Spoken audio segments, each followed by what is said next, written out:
Order this, the Board of Trustees work session meeting, December 14th, 2023.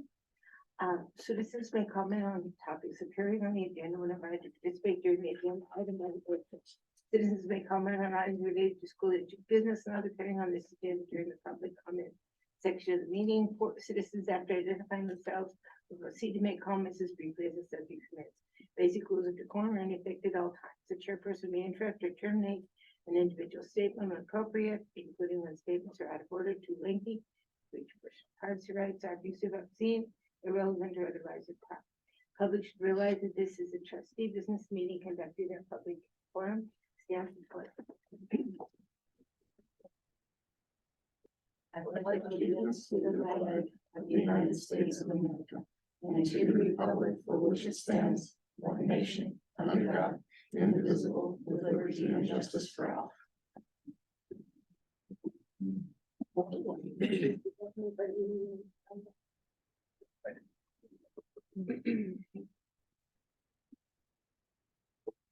Okay, so we'll go right on to the topics. All right. Hotels, the review process for middle school read aloud material. Richard, do you want Sure, I can to kick it do off that for us. for us? This came up by a couple of board members after Mr. Bartholomew's speech here at one of the board meetings. So hopefully we can start a discussion about middle school read aloud materials in general, what it might look like if we decide to do anything, and what the process could be if we don't do anything. My 2 cents on it, I guess, if we want to just start there and then kind of work from it, is that I want to avoid getting into the weeds on something like this if we begin a formal process, because I think we as a school body should put some trust into our teachers to kind of use their best judgment on that and how they're going to use that. I feel also like we haven't necessarily had a precedent where this has been a huge issue in the past, because I do feel like our teachers have used their best judgment on it. I think if we had a situation where there were parents constantly coming to us, then it would be something that we would address even maybe more or maybe not. But I feel like we have people in place to handle these types of situations. For example, the classroom, we start with the classroom teacher first, and then we go to the principals. I feel like then at the next level, me, and then after that, it's the board, right? So I feel like we can accomplish what we want to at those levels first. And what I mean by that is if a parent has an issue with a book that's being read aloud, Mr. Bartholomew did the right thing when he came out, addressed his issue with it, and then he spoke to Miss Wilson about it.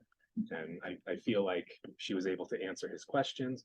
And then obviously, he came to the board and gave a great speech.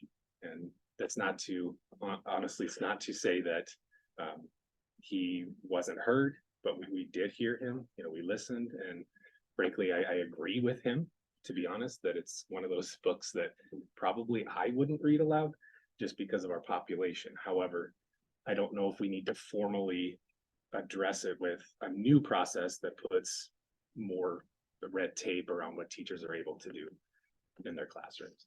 I think it's hard because movies are so easy, right? Movies, it's like you can cut it off. PG-13, there's a rating for that. PG, there's a rating for that. Books are a little different.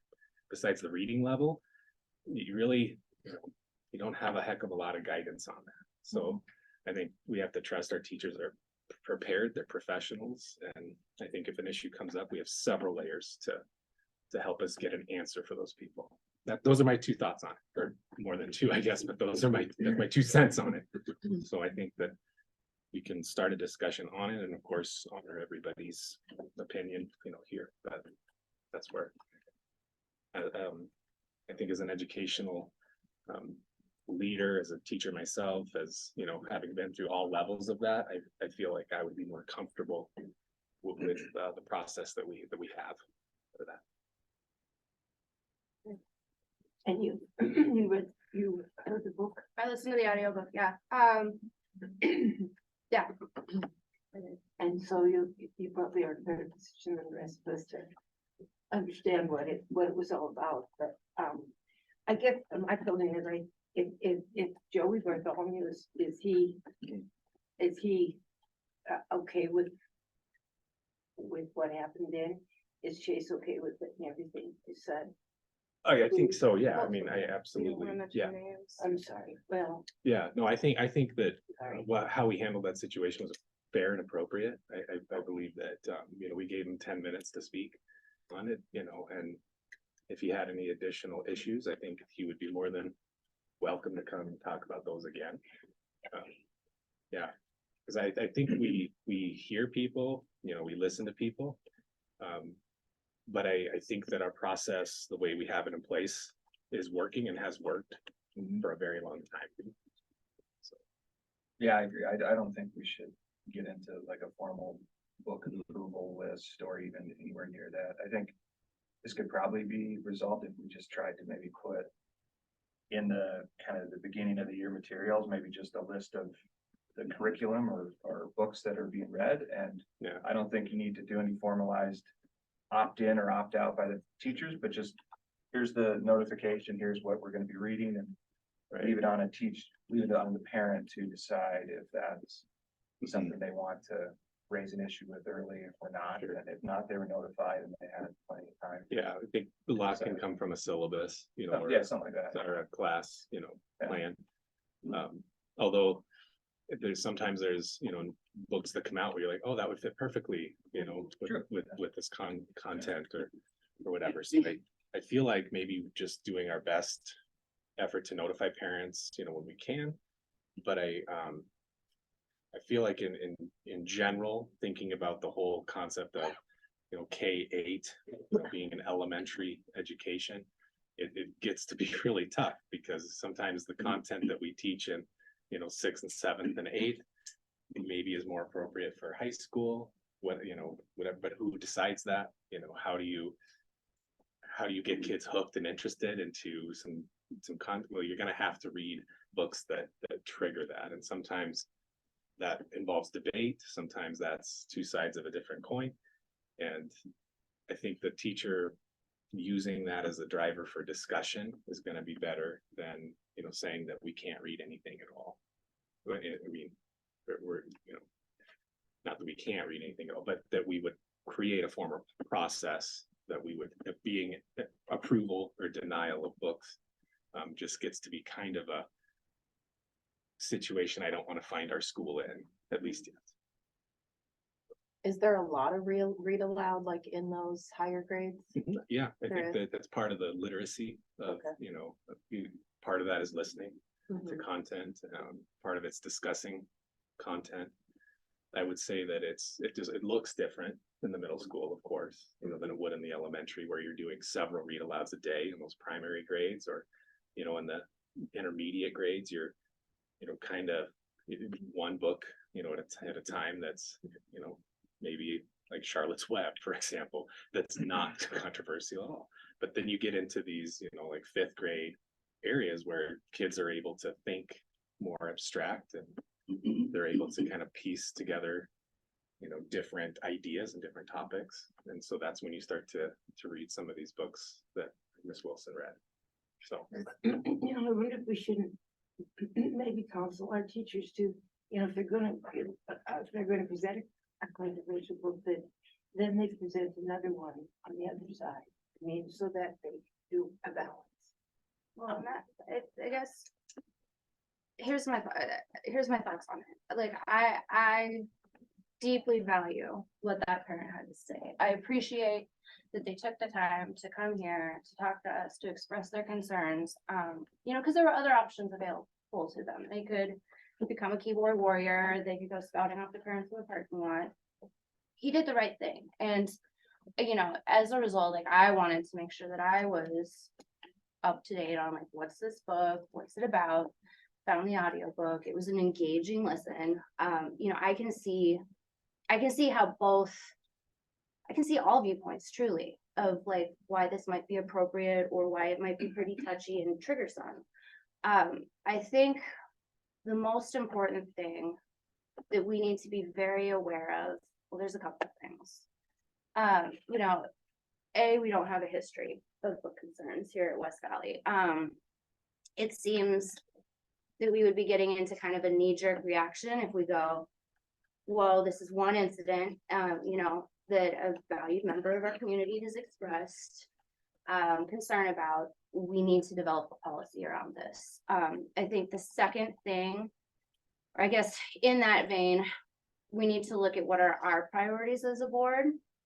We have huge issues that we're tackling this year. We've got school finances, a possible levy, trying to hire, formally a full-time superintendent. We've got space issues. We need to get our hands on student data. I mean, that was the number one thing I got out of our board training, was we're not looking at our student data enough to be as effective as we want to be. We have policy in place, like Richard has said, and we need to be very careful biting off meaty topics like this, because that's something that you can quickly sink yourself into a wormhole on.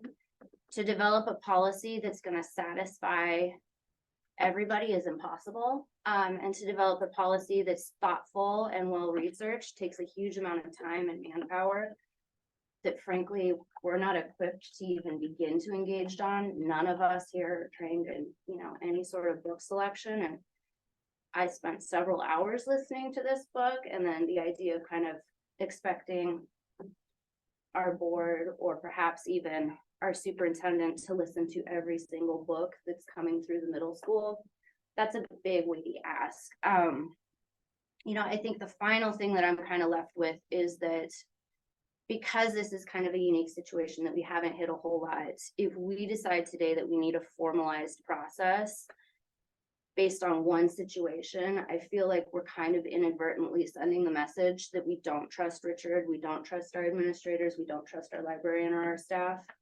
I think we need to kind of let this process play out. And if it becomes an issue, then maybe explore developing some sort of process. But I mean, those are kind of my thoughts on the whole thing. Yeah, I don't know that any of us had in mind like to doing an actual formal process or anything. I mean, none of us it's unrealistic to think we're all gonna be able to read every single book that comes through here. That's just not realistic. So I don't think it was any kind of formal process.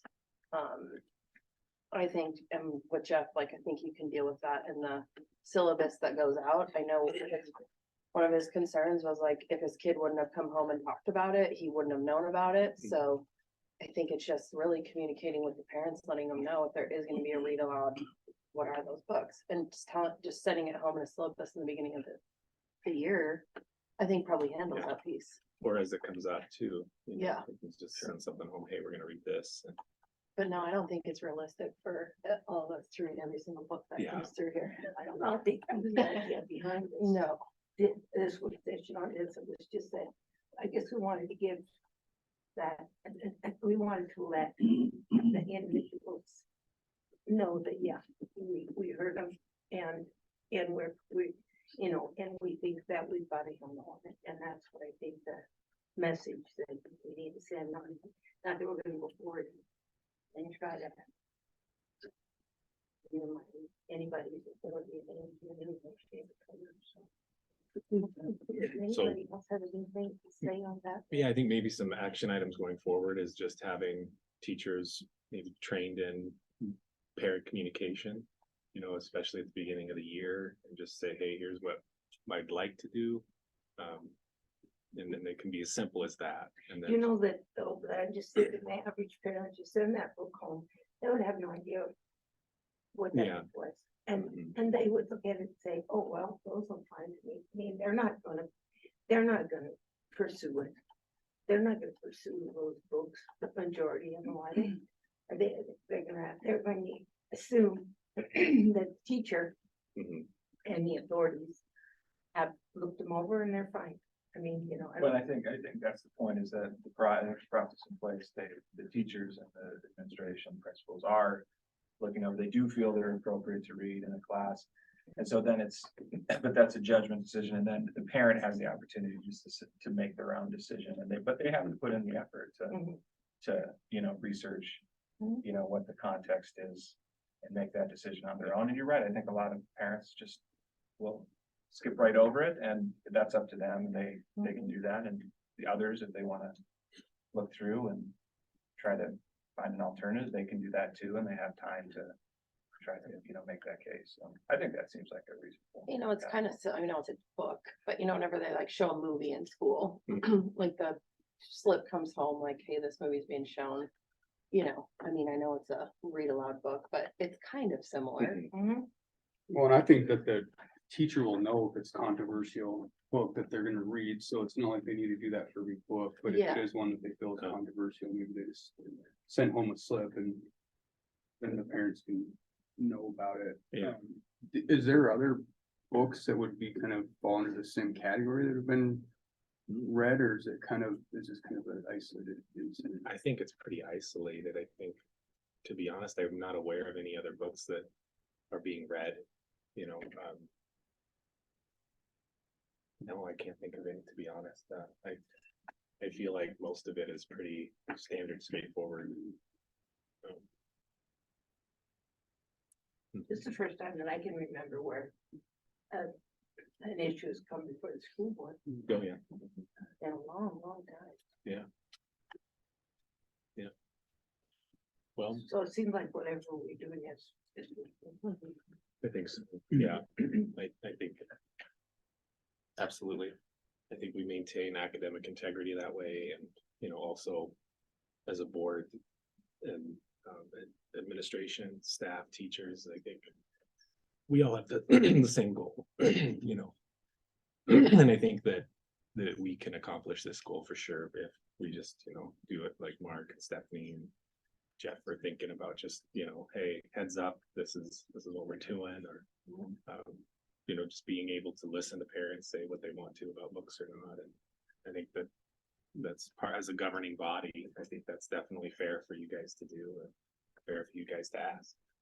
So, Yeah, I think it's more or less just to know that, Mhm. we encourage you. Right, That's it, yeah. We're talking about it, and coming up with Yeah. a plan. definitely. Yeah, I think send a message to the parents that yes, we did hear them at school with, we have discussed. Yes, we're dealing with this, we haven't just jumped into the direct. But Right. going forward, and any parent that wants to come before us, they'll know.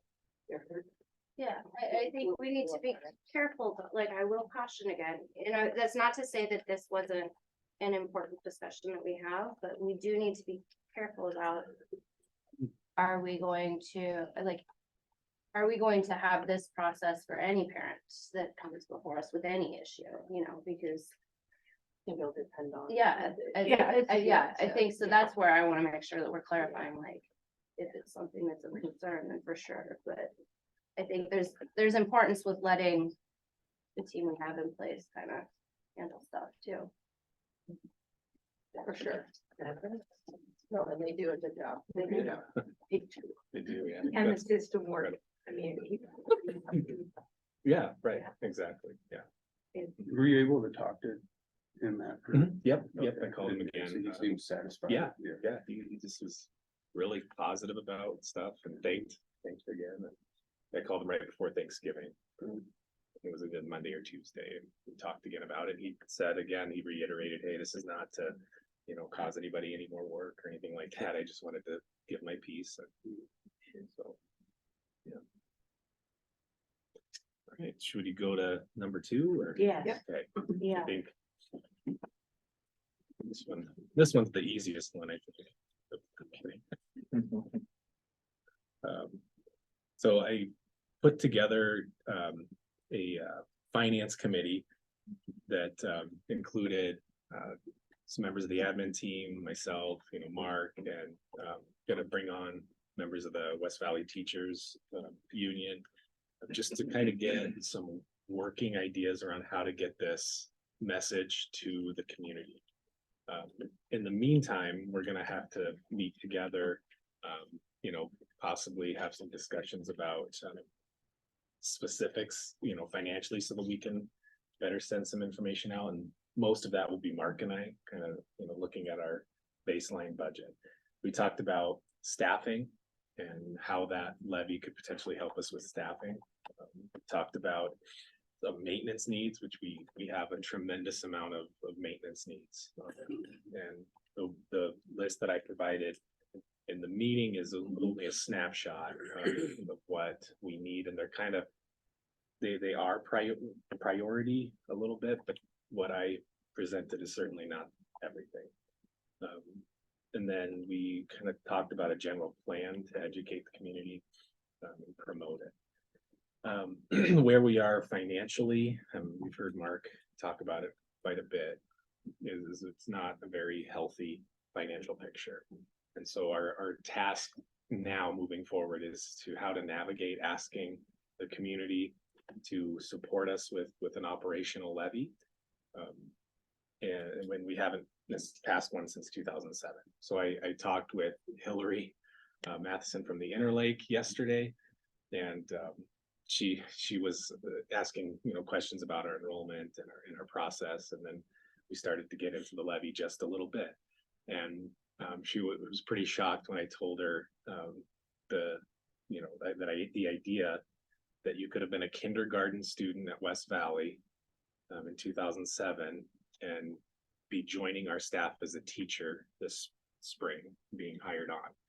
And so that's a pretty From the last Shock. time a levy was passed. Yes. Right? yeah. So the last time a levy was passed, a teacher joining us as a professional colleague could have been a kindergartner at the school. So we have a challenge to do that, because the community has told us no, several times. They've said yes to a bond, which is pretty phenomenal that we have the building we do. But we need to somehow now, educate that we also need this operational levy. Just some stats on that for you guys, and I can give this to you too, that our enrollment's up 86% in the last, oh gosh, I think that was since 2007, which so it's not quite, but I mean, if we wouldn't have had such a big amount of students leave the last few years, just for personal reasons and things like that, and had so many go to private and homeschool, we'd be at 100% closely. We'd be at about almost 900 kids, because we have 110 kids in our district who would attend West Valley, but attend homeschool and private. That's just homeschool and private. That doesn't include the kids who attend KMS and other districts. So if they were all here, then you're looking at 810 870 just in that. Right now we're at 760. So the reason I point that out is because sometimes those kids do come back. A lot of times they're not homeschooled forever, or they don't attend private school forever. Sometimes they come back and forth, and so it's always a flux. Incoming kindergarten is impossible to predict. Even looking at birth rates at the hospital, those are down, and they're sometimes not reliable, because our population now tends to be a lot more transitive, and so even that's tough. We've hired over 30 additional certified staff members since then, that's a lot of people. If you think about K-8, and dividing that, grade levels by 30, that's multiple people per grade level that we've had to hire. As an elementary principal in 6 years, I had to hire 8 teachers. That's unheard of to fill classrooms. That's additional classrooms. I think last year was the only year that I didn't have to add a classroom in the school somewhere, whether that's a science lab, building 2 classrooms outside, taking a conference room and converting it to a classroom, moving people to closets. It's pretty unprecedented to do that. Middle school is now blowing up because those kids that were in the elementary in such increase, they get older, and they end up having higher needs, and so to educate them becomes much more expensive. So if we want access to good electives, if we want those types of things, we're going to have to start passing operational levies. We've added over 38,000 square feet of space since then too. Since the school was built, I was able to look at some old stuff, and we've had, I think it was 95,000 square feet we've added since the school was built, that's a lot. We've added a kitchen since the last time the levy was passed. That's, it's a very expensive, addition. It takes staff, but is it better? Yes, it's way, way better than in the past, but it does cost money. So we've got some challenges ahead because of our reserve funds as well. So even if we get this huge influx of, not huge, but even if we get this influx of operational levy, we are gonna have to address our reserve funds because they're not where they should be right now. Even percentage of our budget wise, they're not even close to that. Even if we want to go over some of the maintenance stuff, there's 3 gym heating units that are going to go out pretty soon. Phil reached out and that's going to be $250,000 bare minimum. Are those just, I know it's a gym.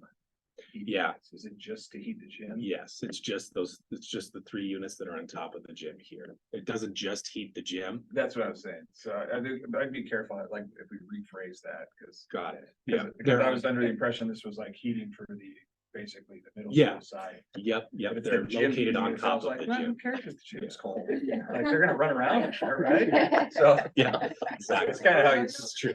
The library here. Yeah. They've got snow gear, it's all good. Yeah. They can wear Sweater. That's a good point.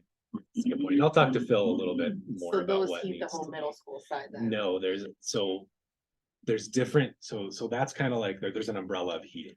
And so you've got the main ones, and then we've got the computers that essentially allow heat to come in and out of classrooms. And there's 30 or more of those in the building, and those are controlled through Great Falls. I think we've talked about it before a little bit. So there's an algorithm that the computers use. And there's literally a guy in Great Falls that monitors our temperatures and our heating and allows us to heat or not. So when teachers get, like, hey, why is my room so cold? Phil can fix it. Sometimes there's not much he can do because the algorithm says no. And So then he it's- has to call it falls. Yes, I got and to see the system and it was Yeah. mind blowing. Right. Like how they all kind of communicate with Mhm. themselves. And he's got how a some will freak out. Picture of every single unit and wherever it is, and there's a green and red. And green means yes, it's going, and then red means somebody shut it down. That's not us. So Is this the only option we have Yes. in meeting? it is. Yep. Is that right? There's no option Yeah. except to. Yeah. That's what's happening now everywhere. Computer in Great Falls. Yep. So these units are the actual heating units, not those 30 computers? Yeah, we'll see that. And that's why we also get tethered in, because if we go with a different place or we go with a different thing, we've got to replace the entire building's system, which would be prohibitively expensive and labor intensive. So So they got you locked in. I got you. That's right. And they That's can right. charge what they want. Yeah, it's a pretty good business model. For them, yeah. For that. And then new flooring is going to be essential in some of those, especially in the north wing of the elementary. It's a tripping hazard. I feel it's just chipping. There's big gashes where it's just literally subfloor, where the tile is coming apart, even toward the stairway. We've tried to cover it with tracks of what do you call, like mats going up, and that's why there's that mat line all the way through, so kids snow and stuff doesn't get in there and they don't slip and things like that. Parking lot, again, it's gonna have to be done here pretty soon, resealed, all of that. We do need a garage door for the shed out there. There's still no garage door on it, and that's gonna be cheapest $8,500, probably closer to $12,000 for that. So, Wait for it, you know. yeah. I'm going to a meeting at Flathead Electric this week. And I'm gonna kind of beat the bushes about that.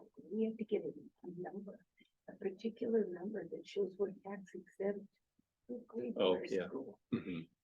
But Yeah, that's any something. number She was we trying to use- get the door through the roundup. Yeah, the this electric is- roundup. Because I Mhm. think we can get it through that That would be good. roundup for safety. Yeah, Kat's working on getting that number. Cecilia worked on getting the number. Yeah. It says right on the top of the form. It may take a year or two for this number to come through. That's Yeah. from the government. Maybe.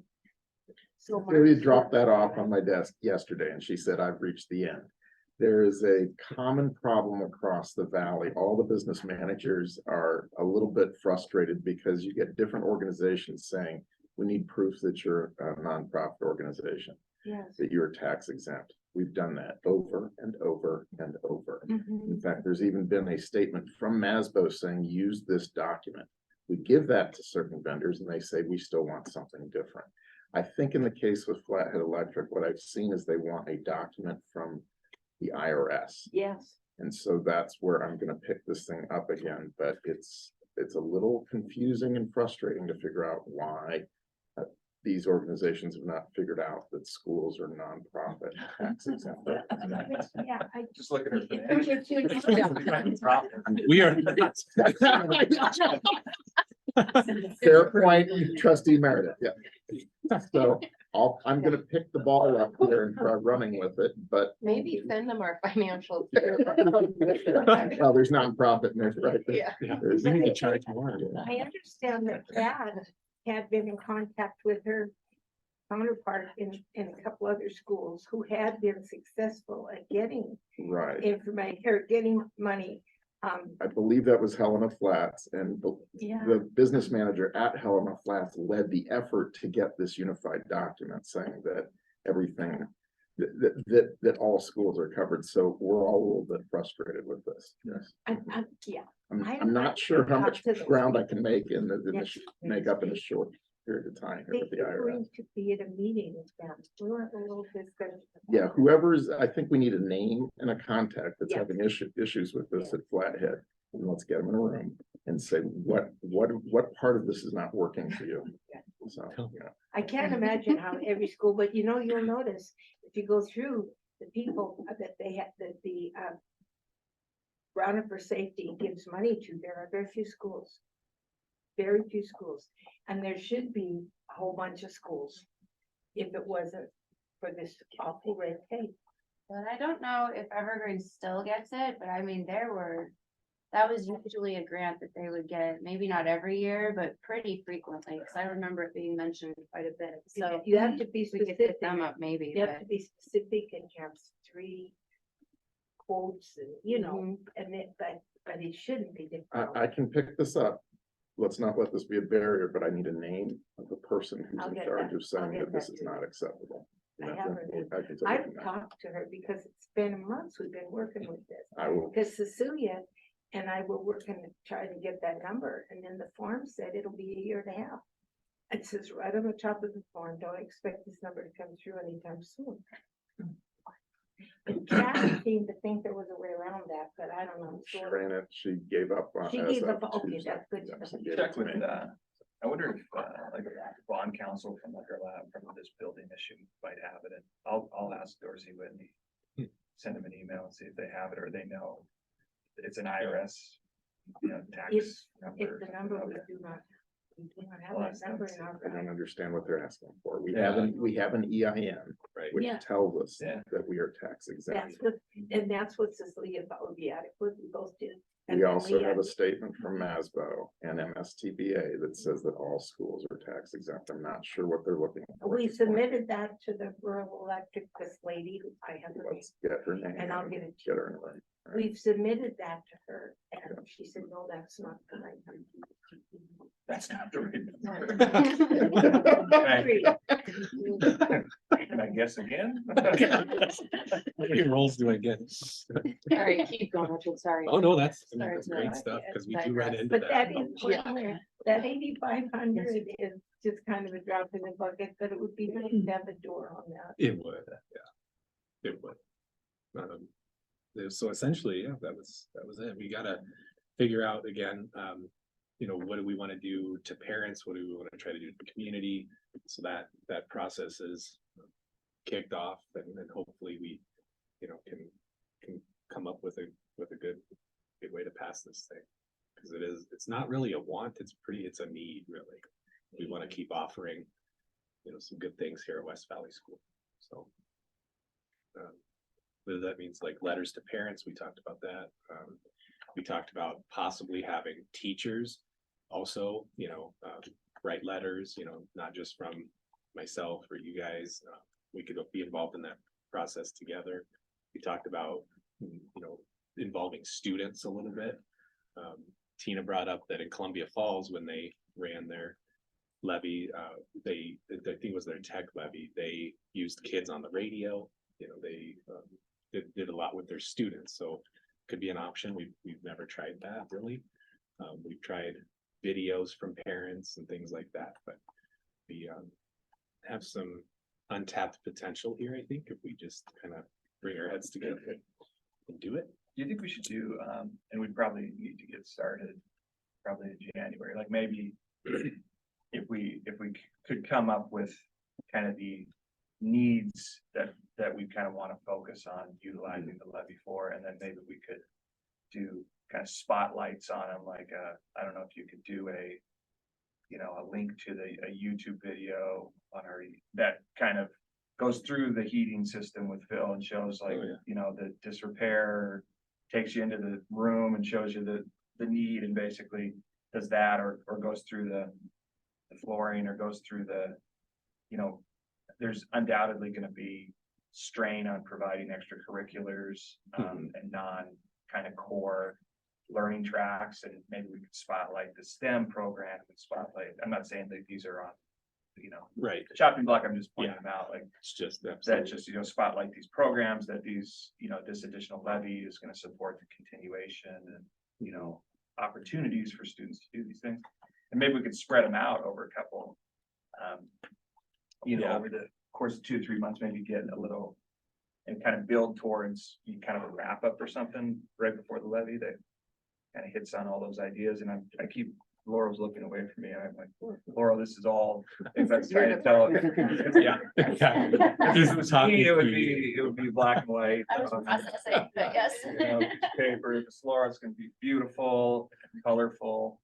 Pictures. I of know you have people. like Yeah. the finance committee thing, but do we maybe need to have a group that takes off with the whole marketing piece once we kind of lay out, here's those highlighted items? Yeah. That kind of takes off with the marketing side of stuff? Yeah, I think they can overlap a lot too.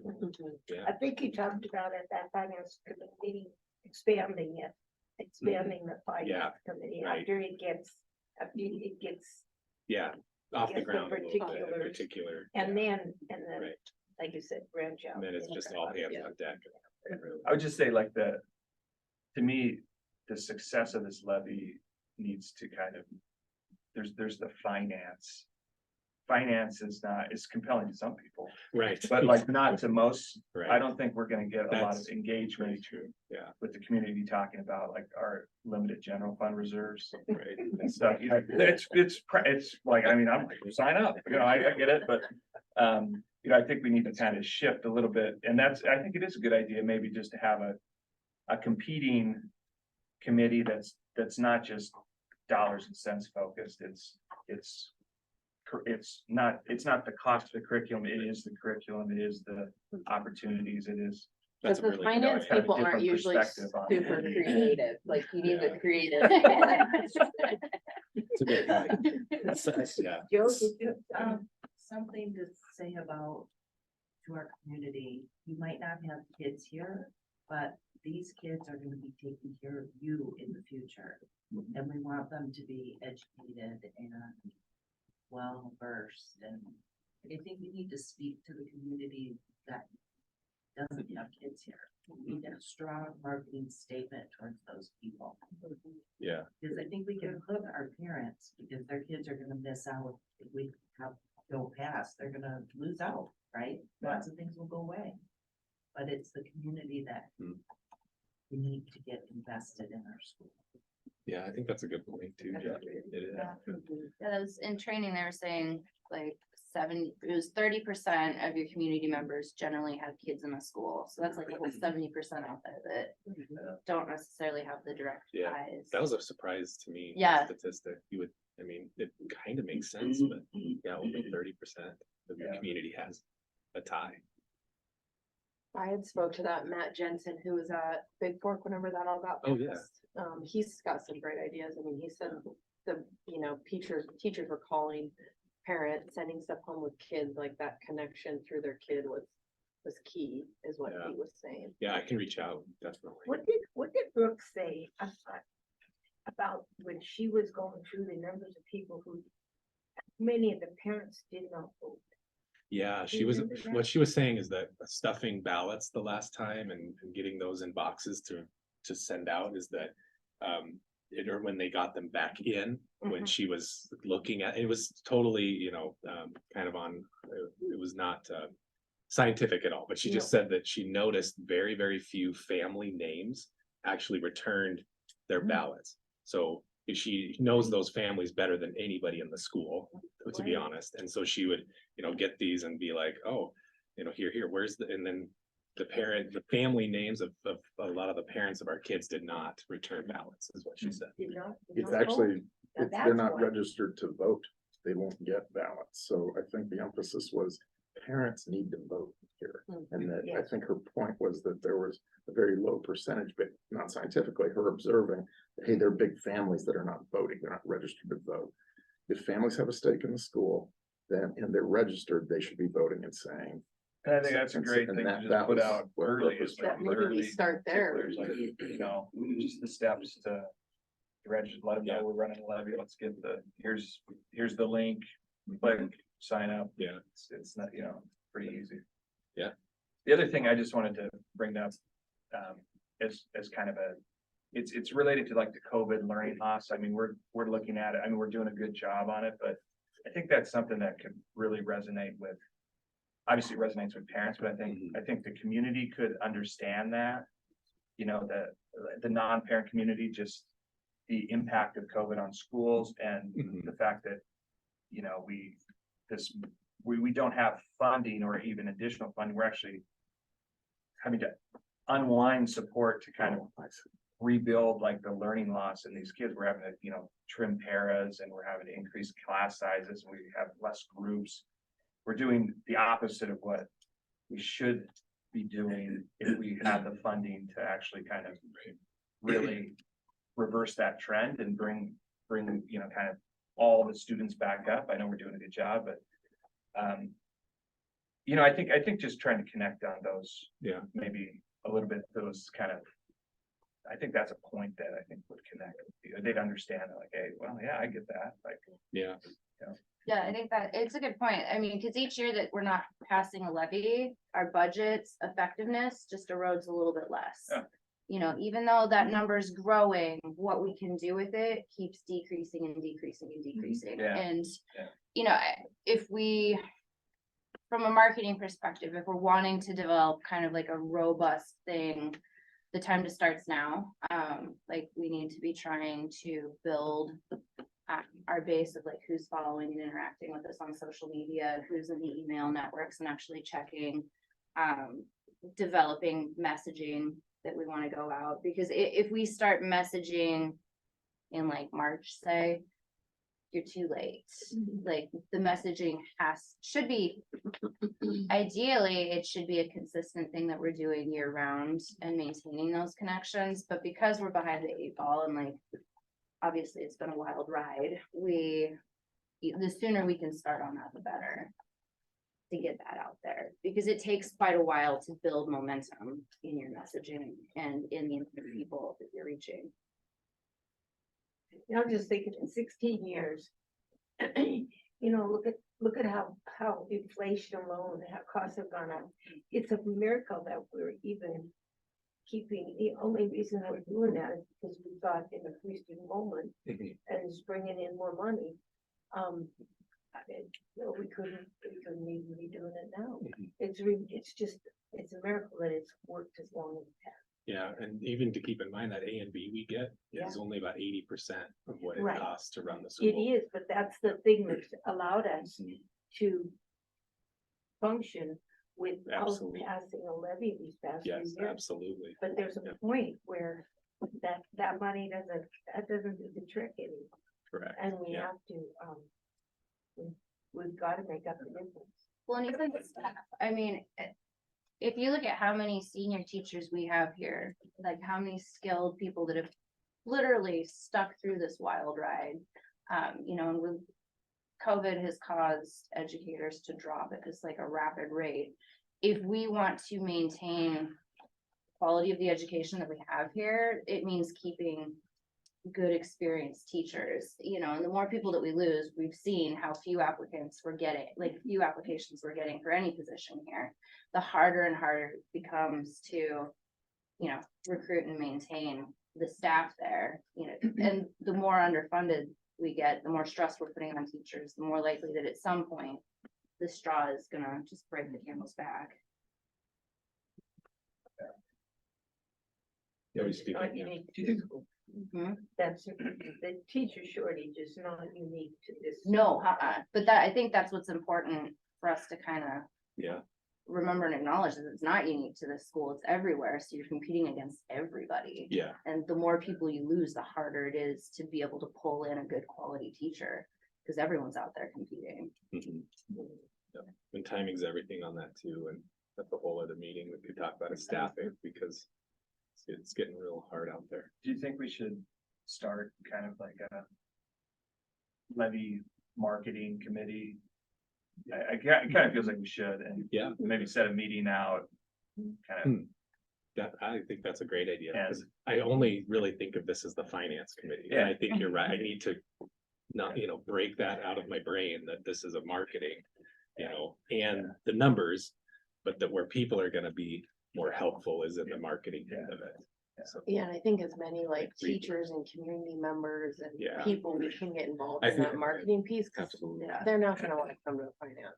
work. that's very true, it's a way better way to, I think we need a rebrand of the finance. committee. I think you can kind of keep that, because Yes. I think there's a Yeah. purpose there, Right. it's, because really, we do have Definitely, we have two paths, you know, with and without the levy, and I think Yeah. the finance committee to us is gonna kind of do that. focus piece, on, yeah, Figure that okay, out. this is Alright. basically how we're gonna that makes sense. survive or thrive next school year with or without a levy. That process will inform us of basically the kind of the areas that are under kind of threat of continuing, which we can kind of feed into the marketing to say, hey, this is just the reality. Yeah, Putting together these budgets to survive, and this, just the reality, this is potentially on the chopping block, or it's going to change or something. And we can feed that back through, but as far as putting the materials, I think we need a whole different focus on engaging and connecting and Yeah. strategizing there, and not just on, you know, a budgetary focus. So, definitely, um, yeah. And cause That we're makes so sense. financially strapped, I know last Yeah. time we ran for the bond or the levy, I think it was in the middle of COVID I think we had COVID money or something. Yeah, So we that, were able yeah, to pay for extra marketing and stuff where that's not necessarily gonna be the situation this time, so. that would have I been the think- 2021, I think, spring when we did that. And Yeah, so we that- had extra Yeah, funds. to help with the to market. That was help with the the marketing. Oh, yeah. one for the bond. Yeah.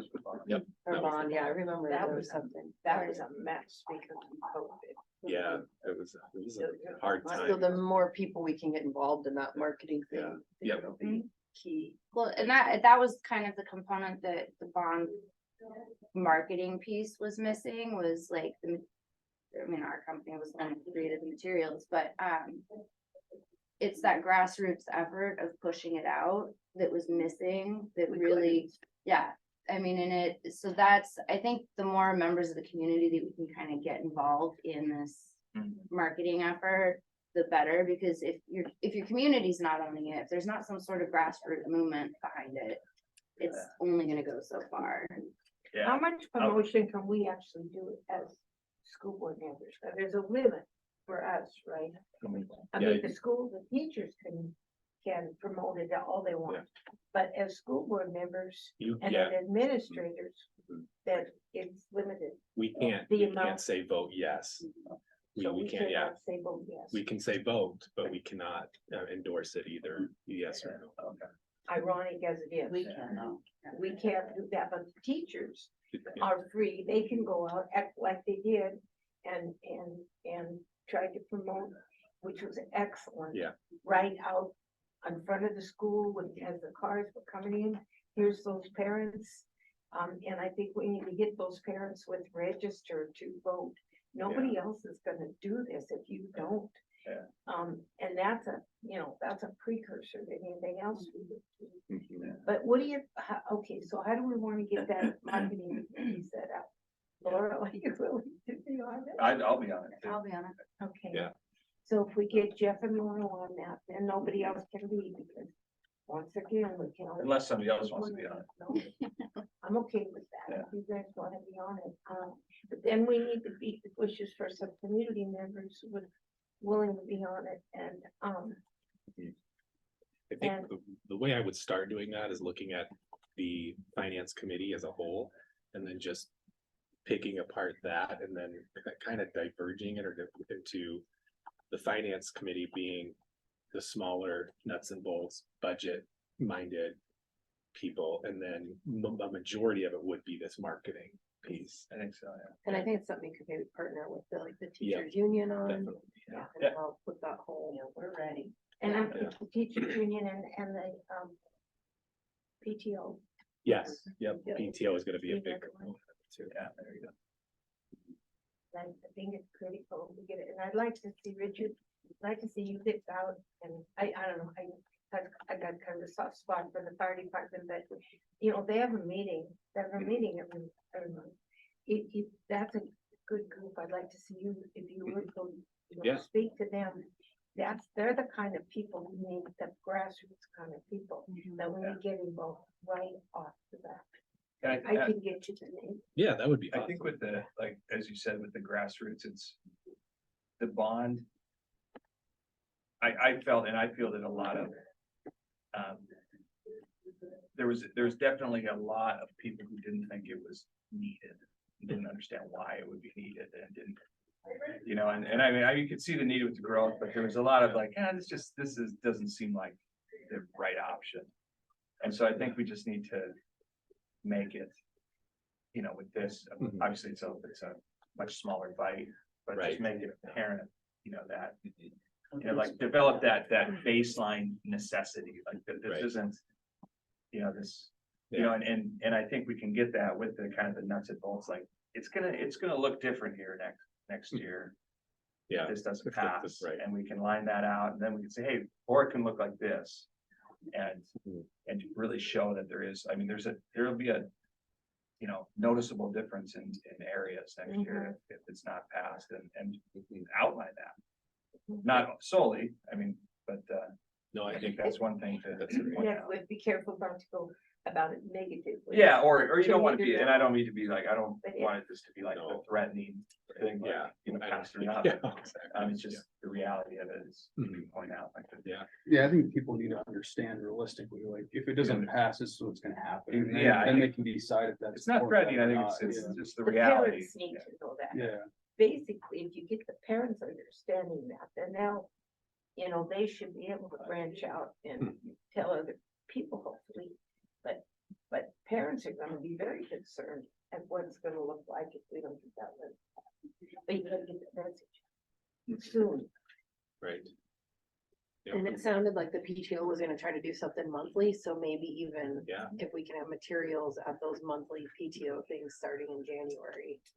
I think the Info. partnering with the PTO is gonna be key, because they have such a Mhm. direct link and, I mean, a great reputation. We with the could just get community. everybody who came to the Boo Bash. Yeah, exactly. I think that's- No kidding. Seriously, yeah. That's a good start, though. Yeah. That's a good start. That's the kind of thing that engenders that community spirit that Definitely, we use. you know. for sure, yeah. Well, it's a lot of really good stuff. Yeah, got a lot to chew on and go forward with. Should we throw out, so Richard, do you want to throw some dates out? What do you think, like early January for kickoff marketing meeting? Yeah, We can yeah, try I've to- got a note here, early January. We can pick a date now if you want to try to do that. I haven't talked to anybody else yet, but. Let's just keep it open for now and Okay. see what works and then see if Okay. we can. Cause I would think within the first 2 weeks of January would be about the limit, I think, you know, where we wanna. Yeah. As long as we wanna wait to have our first meeting, you know. And do we need to pull the finance, do we need to try to have finance as soon as possible too, I would imagine? Yeah, and I think what I would do there is start with, you know, with Mark and I and the, you know, you guys that were on that committee's finance committee anyway. And start that, you know, like here are the specific numbers for our, staff costs, because we really just put that together too with our seniority list, and that way we can kind of have a better picture of, what that could look like too. Do we need to bring this up, or like, do we need to have this discussion to create action items, like, because I know that this is like this is a session for discussion and thoughts, but then action items are board session, things like, I don't know No, I think. quite we're how gonna go, that line is drawn, Yeah, but, I think with what we have here is good enough for us to go, okay, and then just, I guess that we have a lot of next steps we have to do before we, meet again. Otherwise, we're just gonna have the same meeting. okay, And so that's kind of where I have to, depend on others to help with the direction of both the finance and the marketing team, but I don't feel like we can dive into marketing yet. So I think to answer your question, I think we're okay to start here and then we'll put the marketing committee together and then go. Does that answer your question? okay, well, I just didn't know if we You needed can to. establish a committee, you making no decisions about how to Right. spend money or the direction of the school. Okay, perfect. So you were thank thinking that. I just wanted to make sure that we were Okay. dotting our i's and No, crossing I our thought you were t's asking in if we terms had of enough open to meeting start. laws. and I all think that the only stuff. thing we need to do as a board is say we're running the election and make a move, or Yeah, running During January, we need to have a resolution that Yep. says we're going to have a Yes. levy. And so then by- that'll be your action item. Okay, Yeah. Yep. perfect. The rest of Good this question. doesn't really have to be discussed at Right. our board meeting. Right. And an Okay. action. Okay, perfect. So whatever works for you guys, just let us know on the finance. We should probably do that first and then figure out the marketing. I mean, marketing could figure out how are we gonna get these people to vote? I think that's probably the first starting Yeah. place is like, how are Exactly. we gonna send out, you need to register to vote so that you can vote? That seems like a good thing to kick off. That'd be like the main first first step thing to thing, tackle. You know, Voter registration. So maybe getting with PTO and the teachers union on how can we connect with these parents to get them registered to vote? How do they do that? you can just do it on the Flathead County website. Yeah. Is that how you? Yeah, That's that- what you Yeah. have to do? It's super simple. There's also people that, like for events and stuff, they'll have like the actual physical voter registration forms. That's And you what can I try was- to get people to I thought take there was. those and register. Yeah, Right. And I think don't, that'd be our the first- Flathead County Elections Department could steer us on, like, if we wanted to go that physical route, what that needs to look like to make sure that it's all To legal. me, to me, if that PTO is willing to have a meeting once a month, say, oh, well, they're having a meeting, but if we were gonna have some kind of community outreach, get together, get what I don't call it, to have a voter registration table sitting right there Mhm. would be, I mean, I think, because I think there's a lot of people who are still need the physical help to You get can even have the a job computer done. set up and say, hey, how can I help you get on here? And There do you this go. right now. Something Just, like it that. just, it's You got, make the gotta have the registration. parents registered if We they should don't want. also do the, I wonder if we can like tell them about the absentee, like if if you check absentee, it just comes to your house. I mean, cause I think that's an impediment for a lot of people. It's like, oh, I gotta go this day, but I'm busy or I'm too busy and this. But just get the absentee thing, comes to your house, we'll put it back in your mailbox. Off you go. Yeah, Yeah. I think that'd be a great starting point for the marketing right now, just how we're gonna get everybody registered to vote. So too, that's gonna be huge. that's, And then we'll figure out the finance piece. and figure out the fees. Yeah. And then we can put a little on there too, like, hey, well, you register it, vote for Laura and Mark. Want me to send you my picture now or? Yeah, exactly. Give me ice cream at lunch. All right, music means it's 8:01. Okay. You want to adjourn this? Yes. I'll make a motion to adjourn. I don't put on. any- Oh, yeah, we don't- Oh, yeah, well, there we go. Just adjourn this meeting. Okay. All right, so we're gonna go to staff. Right? We're gonna go Laurel. This is how it You begins. guys all Slippery. voted unanimously? We're out of here? All right, okay, let me Yeah. then get this. You just- And we're gonna stop recording at 8:01. Oops, shoot, stop recording.